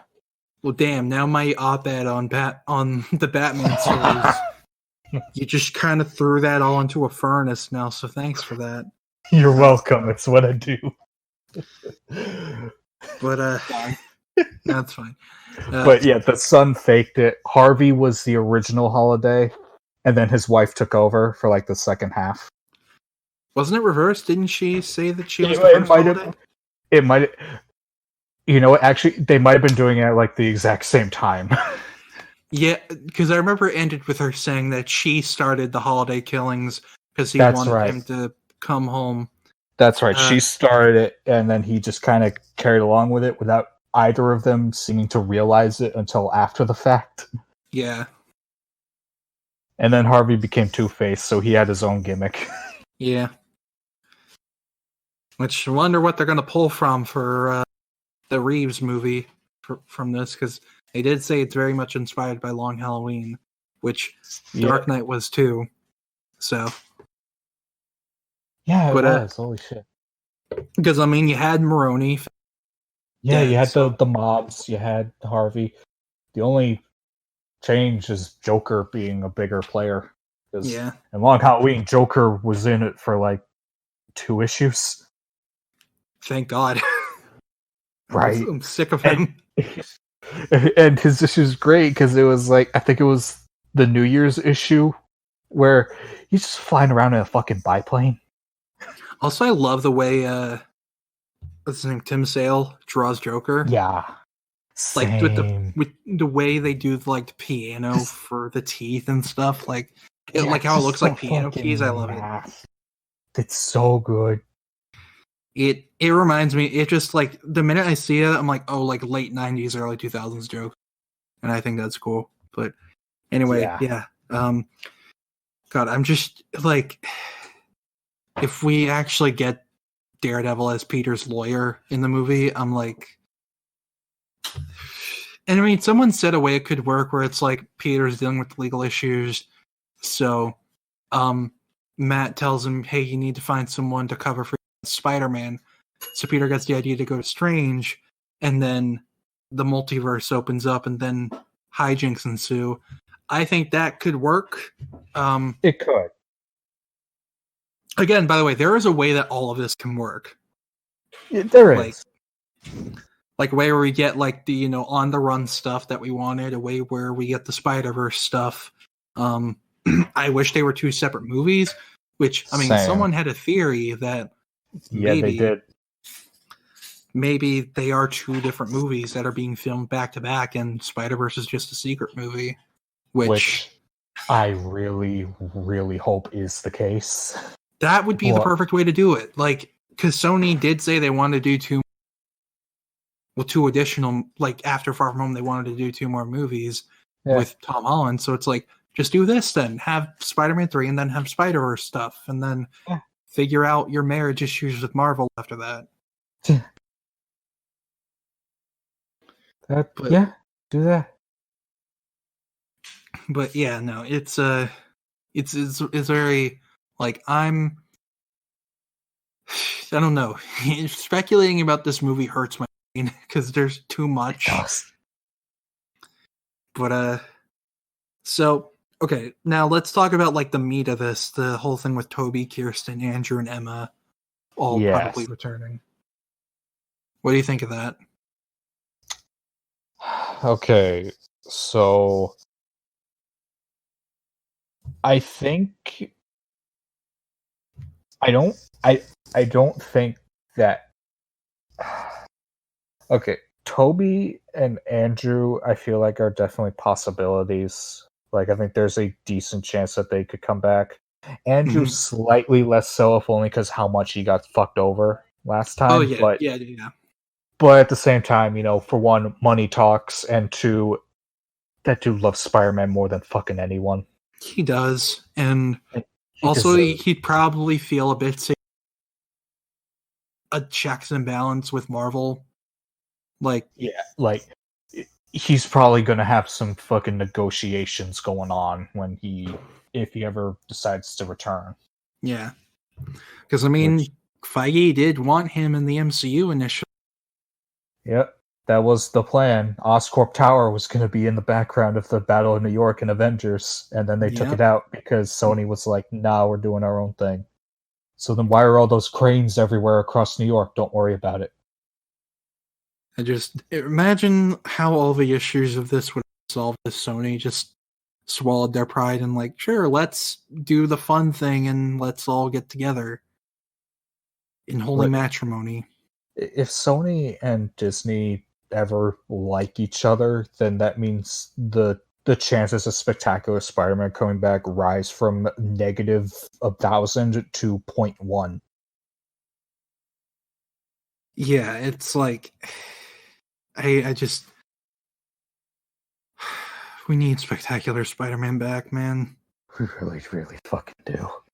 And just even if it's not that, just give us something Spider-Man related plus. Give me a good Spider-Man cartoon. Give Miles a cartoon.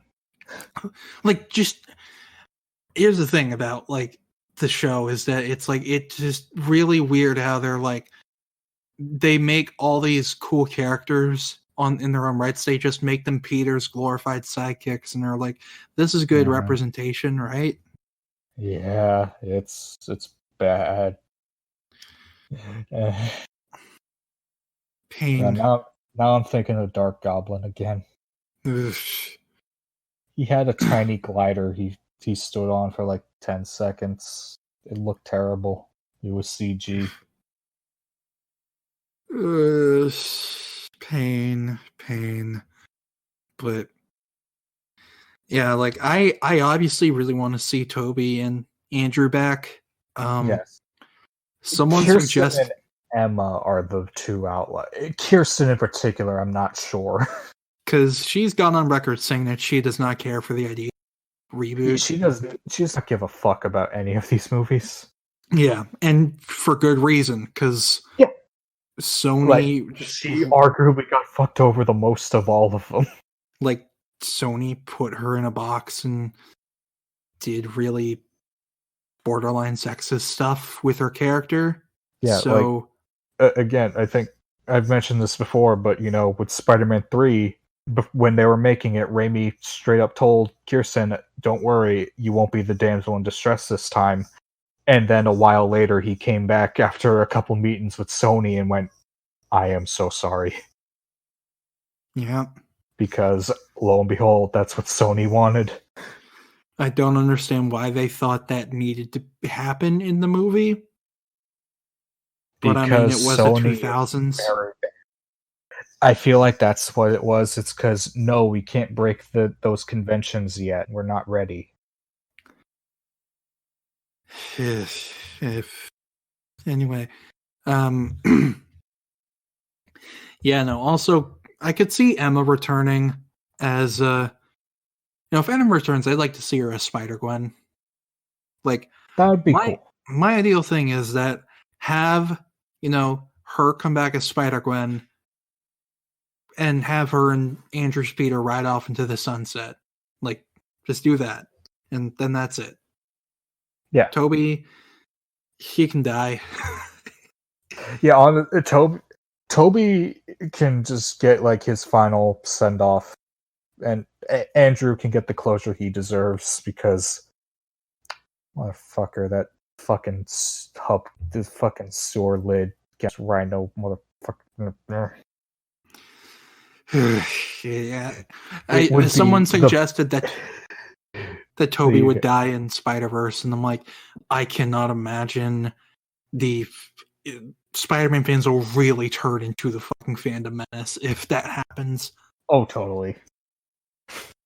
But I think I've mentioned this idea on the podcast before, but like, imagine if fucking Andrew Spider-Man shows up in the movie in Spider-Verse, and what happened is the end of Amazing Spider-Man 2, he's swinging in slow motion the fucking sewer lid at Rhino. Just before it connects and the screen cut to black, he gets sucked into a portal and ends up in the fucking MCU. That'd be nice. Like, he's swinging it. It's gonna be real cool and awesome, and then just gone.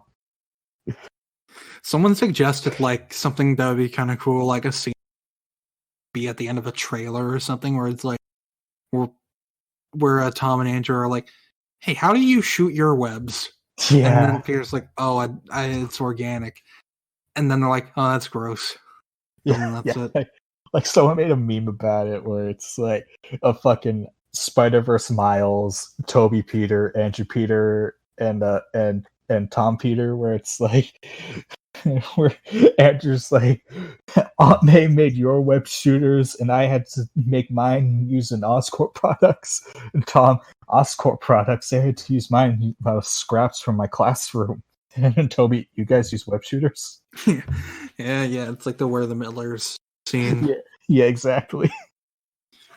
But yeah, no, I want to see all of them interact because I think that's going to be great and fun. Yeah. But at the same time, it's just like I feel like it's a bit too early, and at the very least, it will be Spider-Man stuff and not Iron Man stuff. So, At least it will be until you find out the secret twist that Tony was working on a multiverse machine, and that's what caused all this. Don't.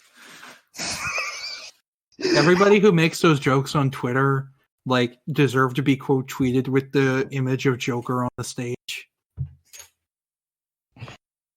Okay, but you know I'm right, though. Sure, but you don't have to say it. No, I do. I'm obligated. I have to. No.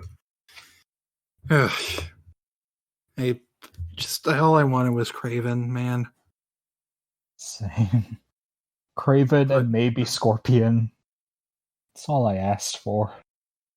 I don't think the movie's gonna be bad. I think like no, it will be. It will be fine.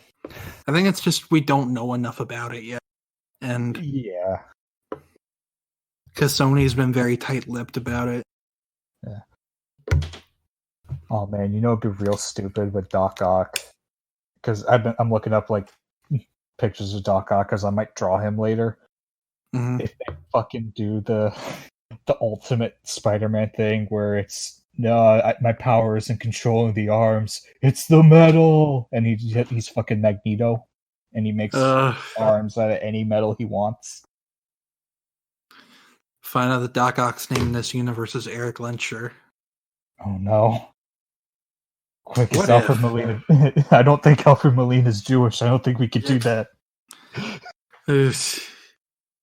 Oh, who am I kidding? Marvel doesn't give a shit about that. Look at Scarlet Witch. God, I think Alfred Molina was in Fiddler on the Roof. Oh. Let me look up, actually. It is Alfred Fish.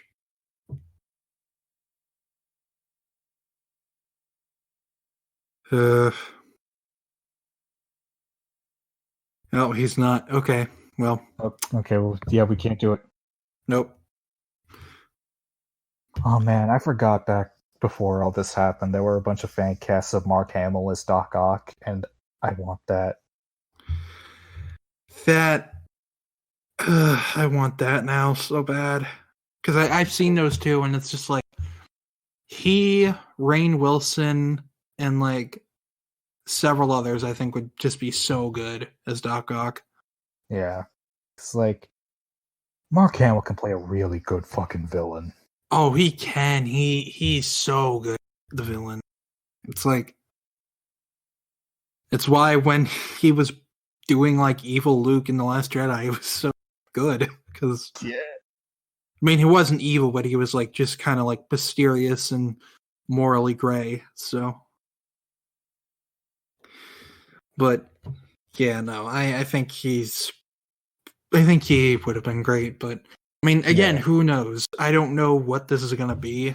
Do you think that they're doing this because they want this to be the end of Spidey in the MCU? I feel like they're preparing this time for it because, Far From Home, they end on the big, massive cliffhanger and say that Spidey's going to be integral to the MCU going forward. Like, he's the new face. And then a week later, Sony pulled out of the MCU, and it's like, wait, what? No. So I think this time they're preparing for the worst, hoping for the best, where it's, let's get our big Spider-Verse thing out now, because if we don't do it now, it's never going to happen. Yeah. At least not. But also at the same time, I'm like, then what's the point of having Morbius in the MCU then? You think Sony thinks anything through? I mean, no, because they wanted to make Venom, but decided to not have Flash Thompson be a main character in Amazing Spider-Man 2. So They don't think anything. Yeah, no. Okay. So. Also, Venom is canon to the.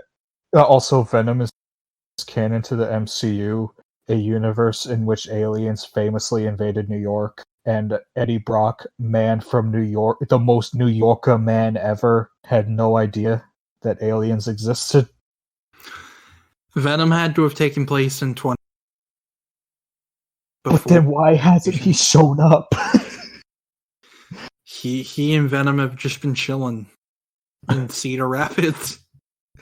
Sorry. Has Tony Stark not checked in on other famous rich man Carlton Drake and why his rocket ship blew up? Don't worry about it. It's fine. I'm gonna worry. I'm gonna worry about it. I'm gonna worry a lot. It's all okay. It'll be over soon. Sony just smothering the pillow on you. Ugh. I'm sorry. No, it's good. They're just shoving Michael Keaton in my face. Like, no, it's fine. Look, see, he's here. Therefore, it's all connected. God, this reminds me of when Pretty Much It reviewed Amazing Spider-Man, and Eric was like, what I think happened is that Sony just came into the baby Amazing Spider-Man. It's born. It's brand new. Then just took the pillow and just smothered it. God. That's what they did, though. It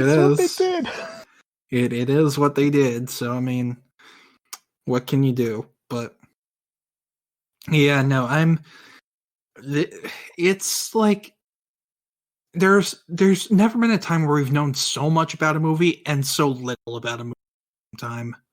Yeah. Like, all this stuff could easily be fake, but it's more the things where it's like, if this is all true, how is it gonna work? Because I'm hoping the script is good, because they had all the better. Yeah.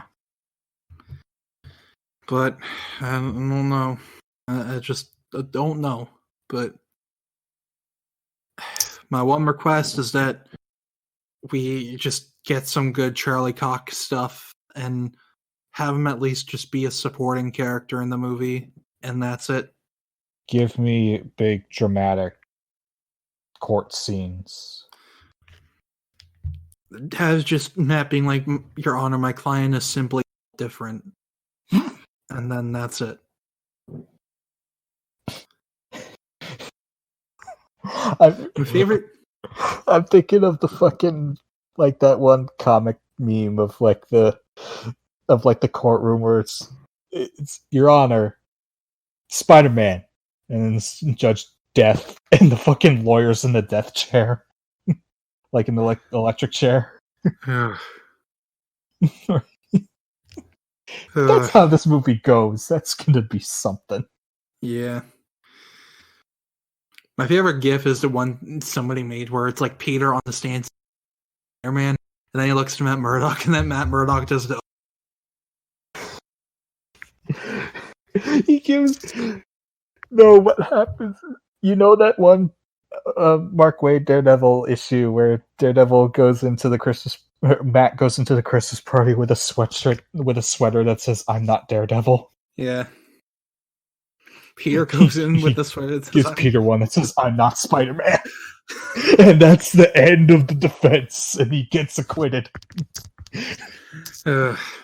If it is true that Charlie is back, I hope they have Matt be more fun like Mark Waid, because I mean that's how season 3 ended off and made us think season 4 was going to go. So like, yeah, because honestly, after Born Again,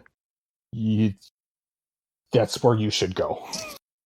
Yeah, is let Matt have a little fun. I also kind of want a bit of the ultimate universe dynamic between the two, where Spidey just annoys the fuck out of Daredevil all the time. Like, he's just like, kid, shut the fuck up and let me do my job for 10 seconds. Do you have a mute button? That'd be pretty fun too, yeah. But there are some people who are like, Marvel's gonna make Daredevil all kitty and fun, and it's like, do you remember all the many times that Daredevil was kitty and fun in the comics? Because I promise you, not everything is like The Man Without Fear and Born Again. I promise you. Yeah, not every Daredevil story is Born Again. As much as fucking Frank Miller wishes that was the case. Yeah. In which I mean good, because we don't need more of what they did to Karen Page in that comic.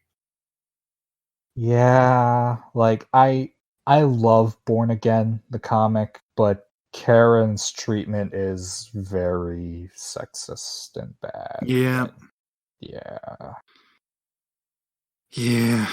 I like that they did the addiction stuff as a flashback in the show. Yes. Like, they acknowledged that it was a problem that she had back in the day. Because they kept that where it's like Karen's gone through fucked up stuff, but didn't, like, sacrifice her character in the present. Which, also, just gotta say, bring Eldon Henson and Deborah Ann, please. Please. Because... Bring back them. Bring back fucking Vincent D'Onofrio. Please. Who played... Have him... Who played Bullseye? What? Who played Bullseye? Wilson Bethel. Okay, bring him back too. When I get out of here, and I will, there's gonna be Bullseye. I still love that. And then he instinctively points at his forehead where the Bullseye scar would have been in the Ben Affleck movie. No, he just looks at the camera. It's like, there's gonna be Bullseye, and he just points. He just taps on his forehead, but it doesn't cut away. He just does it for seconds. Okay, what the fuck? He's doing it, and then he suddenly slips into the fucking Irish accent. When I get out of here, there's gonna be Bullseye. He just quickly turns away into his cell, but he doesn't go anywhere, so everyone's just staring at him. I wish, like, the next movie just has Bethel in the exact same costume as Colin Farrell. That would be cool, though. That would miss. I missed. I never miss. The Kingpin breaking his spine drove him insane, and now he thinks he's Colin Farrell Bullseye. One of my favorite moments from the first movie was when, like, Colin Farrell's like, he made me miss, and then Kingpin's like, too much pride can kill a man, and then he throws a pencil into his.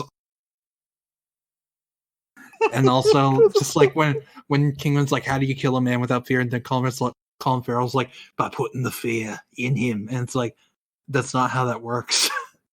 He's a man without fear, therefore he cannot have fear put in him because he is without fear.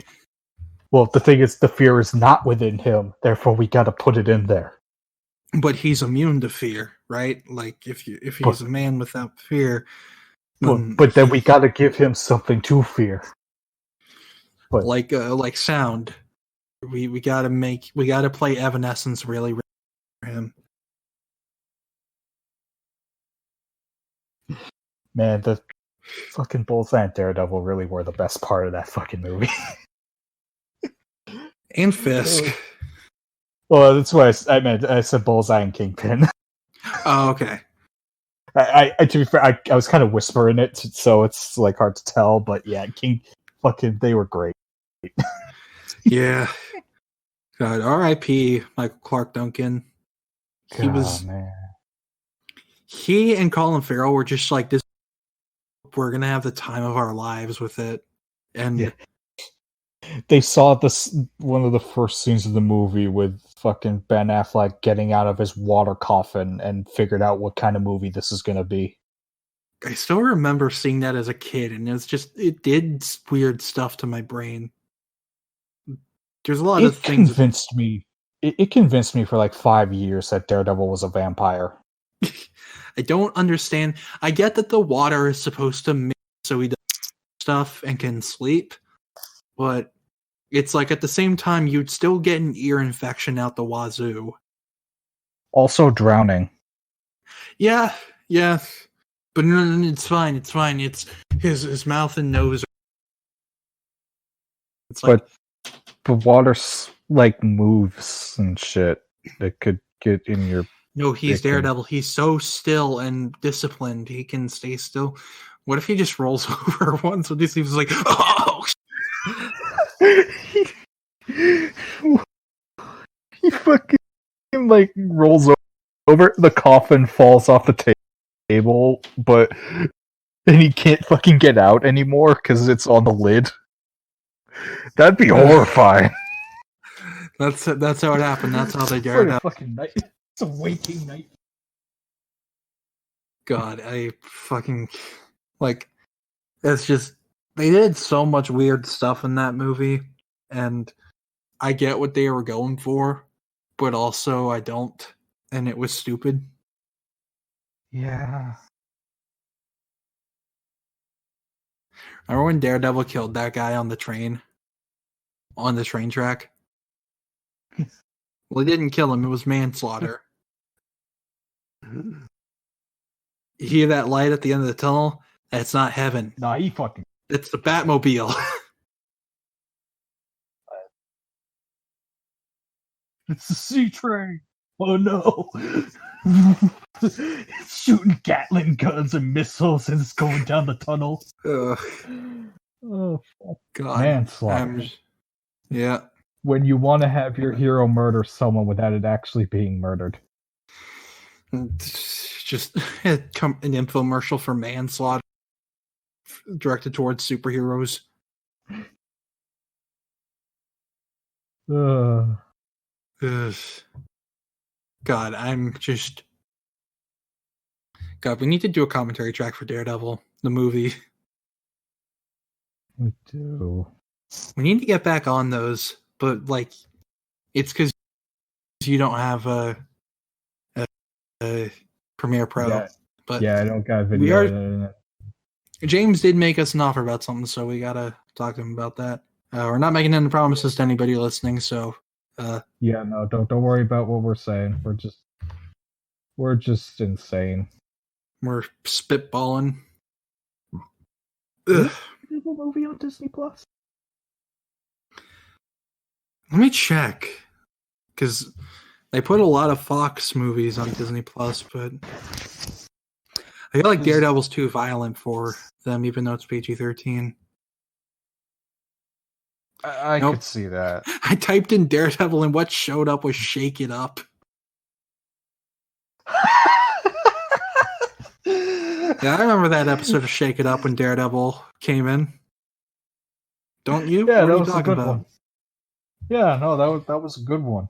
Matt Murdock was suing Shake It Up Chicago. Matt Murdock was suing Shake It Up Chicago. And yeah, it's just like that episode of Ultimate Spider-Man where Jesse showed up. Wait, that actually happened.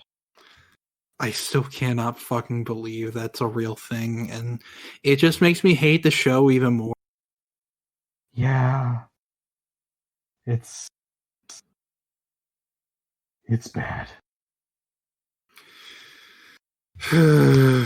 Pain. Nothing but pain. Remember when they took Kane and just named him Ben Reilly? Yep. And gave him the Kane suit too. Yeah. And remember when Aunt May and Kane are talking and Aunt May takes off Kane's mask and it's just Peter with a haircut and a single scar on his face, and Aunt May does not react whatsoever. Mm-hmm. And literally nobody realizes or understands that Kane is a fucking clone until the episode where Ock is like, "You guys are fucking idiots. I cloned Peter like years ago. Look, here's like 3 other ones that are all fucking costumes that Spidey has had over the years." Yeah. Except for the Colossus one. I don't know what the fuck the deal was with that guy. I don't know anything. Anyway, I'm just I inject myself with magic nanites that make me hot again. That's literally the plot of that fucking episode.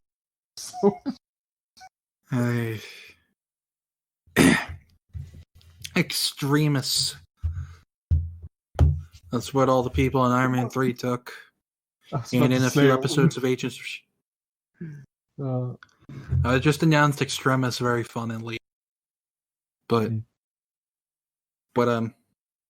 yeah, remember when a huge plot of Agents of S.H.I.E.L.D. in Season 1 was Extremis, and then Winter Soldier happened, and then it just turned the whole show into a S.H.I.E.L.D. versus Hydra show? Yeah. Was the Extremis in Agents of S.H.I.E.L.D. at all similar to how it was portrayed in the movie? Kinda. Like, what it was like, the guy who became Deathlock in the first episode, his name is Mike Peterson. He had superpowers, and then they found out that it's because he had Extremis, and then he was about to overload and essentially blow up like one of the suicide bombers from AIM. Okay. And then they used something to cool him down, and then he became a good guy, and then kind of became Deathlock, and I don't really know what happened to him after that. But they were fighting this group called Centipede, who were still using Extremis. They could have just called it AIM, but no, but it's fine. And then Winter Soldier happened, and then they were okay. We're a S.H.I.E.L.D. versus Hydra show now, and our main good-looking, chiseled main guy is actually Hydra agent, which that was a good decision that they made because he was boring. I remember he was fucking terrible. Like, I saw him and I'm like, this guy is the most generic fucking dude ever. And yeah, so it's like then they made him a villain. Yeah. And they made him Hive, and then they killed him. Let's make him a super villain the whole time. Yep. Oh god, that's right. The whole Hive thing is so fucking stupid. I hate it. Yeah. It felt like they were trying to distance Hydra from the Nazis by making them some weird, like, Cthulhu cult instead. That's not how that works. No, but look, they're not Nazis. They just worship this octopus head thingy. Then why were they with the Nazis? Because they had the technology or something. I don't know. Even though Hydra had. But fuck you, Red Skull was just Nazi, okay? He was bad. He had to... The rest of them are cool, though. They just worship Cthulhu. What if that's what he was? What if Grant Ward came up? He's like, I'm Cthulhu. I'm the great dreamer, baby. Just don't tell anyone working at Marvel that fucking Lovecraft is also a Nazi. Yep, he was. Because that will ruin the plan. I need to see Lovecraft Country because I've heard it's just a big fuck you to H.P. Lovecraft. Oh, that's amazing. Okay, I have to watch it then. Yeah. And I will at some point. It's on... I still have HBO Max even though I shouldn't, but... Right, I still have it, and I don't really know what to do with it I don't know what to do with it. I'll keep it if I don't have it, my roommate does. Yeah. I'll keep it if, like, they still do the movie release thing. If they don't get sued out the wazoo by the writers, Directors Guild, and the actors, and the SAG-AFTRAs, and... Right. Yeah. Okay, they really fucked that whole thing up. They did, but I have one other use of HBO Max, and that's watching Fresh Prince of Bel-Air. I haven't watched Fresh Prince all the way through. I need to.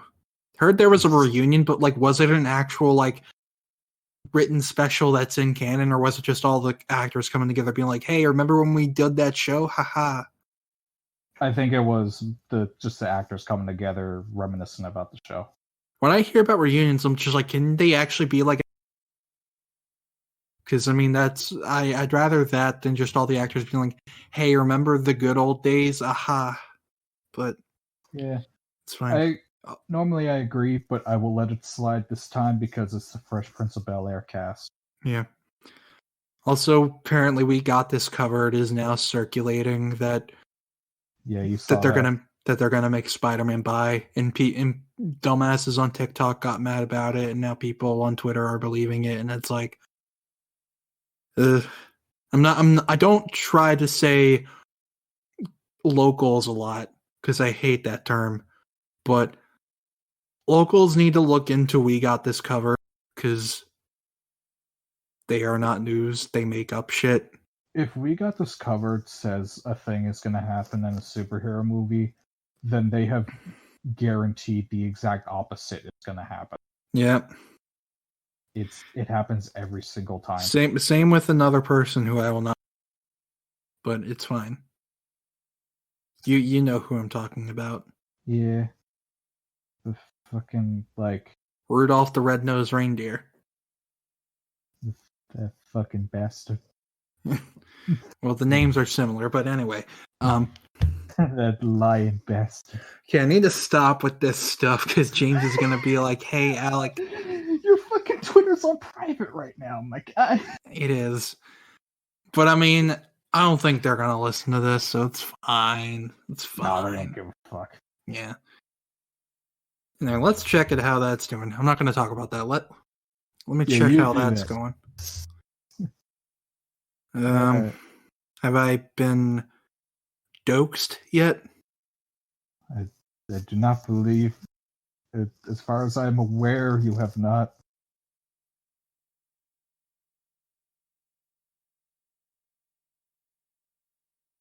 But it's fine.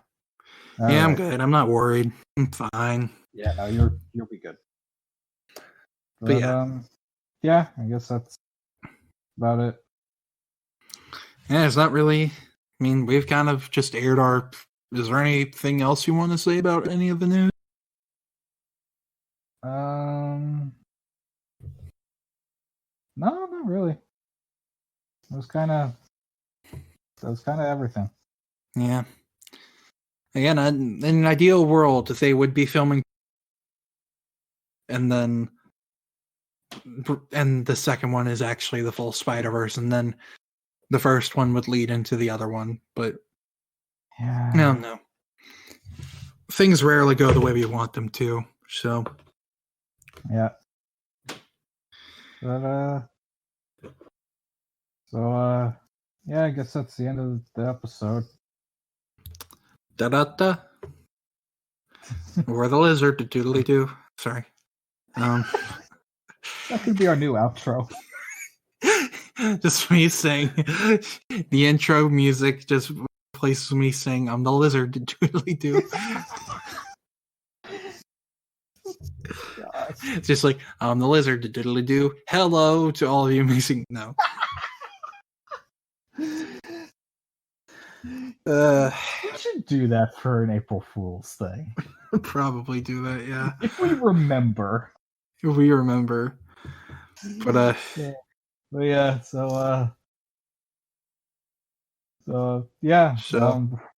Before we end this, there was one other comic that came out recently that we did not talk about today because we're saving that one for next week. Oh yeah. If you followed me on Twitter or this podcast, you should probably be able to guess. The first time we talked about it, I was and you really wanted to defend it very badly. Because I was kind of like, they're doing some interesting question mark stuff. Were they, though? No, but I know that now at least. So, there. But our next episode we'll be looking at Nepotism, the comic. Yeah. It's what it is, and you know it. It is. MJ was just a robot the whole time. Anyway, Anyway, if you're mad that you're spoiled on that, I'm sorry, but it's J.J. Abrams' Spidey, so... Yeah, I was gonna say, I'm not sorry, it's shit. There's 2 titles for it, Spider-Man Cadaverous and Spider-Man Bloodline. Just have one title. I alternate between Abrams Man and Spider-Man Nepotism. Want someone to like hack into the Marvel HQ, and when they print the trade for it, just have Spider-Man Nepotism on it. Don't tempt me. I have the fucking 90s Spider-Man font in my computer. I can do it. Just need to learn some hacking skills and then you're good to go. I do. For now though, I will settle for looking up an image of the cover on Google Images and doing it for myself. Yeah. All right, everyone. Well, we hope you enjoyed this episode and our slight jabs at, well, mostly my slight jabs at things that have been happening. Yeah, no, thank y'all for listening. If you want to follow me on Twitter, I'm @_the_smart_Alec. And I'm on Twitter @RedOrViews or BMDRLR. If you want to follow our podcast on Twitter, you can go to @TE_podcast. If you want to follow on Comics Ground on Twitter, you can go to @OnComicsGround. And if you go to our website, we post daily reviews, news, editorial, jazz. So thank you guys so much for tuning in, and we will catch you all in the next web. Wait, hold on. I forgot to type the command for Craig. Hold on. I'm extending it so we don't have a dumb bit at the end of this. Hold on. All right. So we will catch you all in the next web. Bye. Bye.